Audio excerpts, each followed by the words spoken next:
But I'm now delighted to be joined by the veteran political activist, Peter Tatchell, who attended the rally today against the King.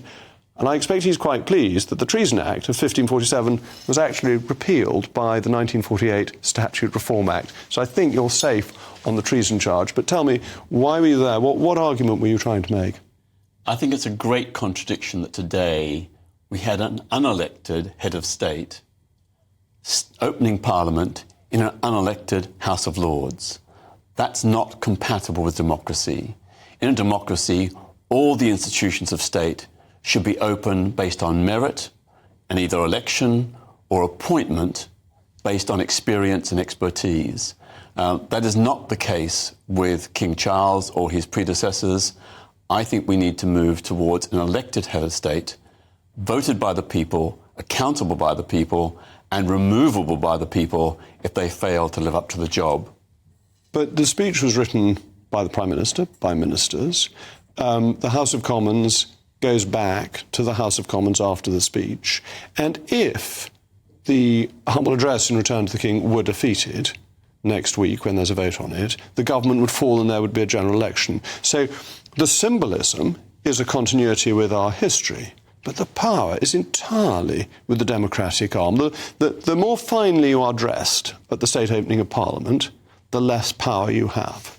Well, that is true. But I think it'd be much better if the Prime Minister read out his government's legislative programme, a Prime Minister who has achieved power through an election, perhaps a flawed one, given that the Conservatives won less than 44% of the vote in 2019, but he is the Prime Minister.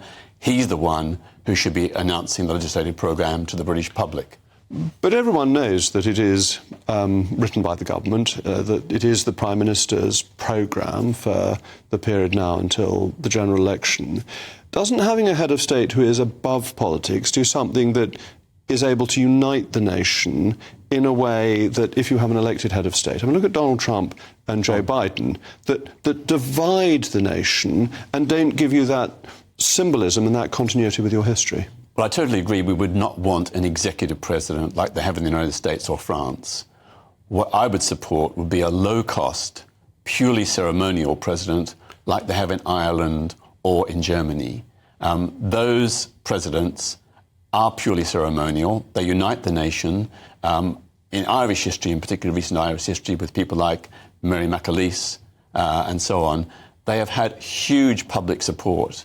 And I think that's a much better way to go because they were voted by the people with the acclaim of the public, and they really reached out to the wider public in a way that our monarch and head of state never has. But our monarch is an incredible force for good for the UK on the international stage as a representative of the state and has much greater reach that you probably can, but I can't name the German president. I can't name the Italian president who has a certain domestic political influence, that these aren't global figures to be conjured with, whereas the late Queen and the now King, King Charles III, represent the UK abroad in a very powerful way, in a way that benefits us.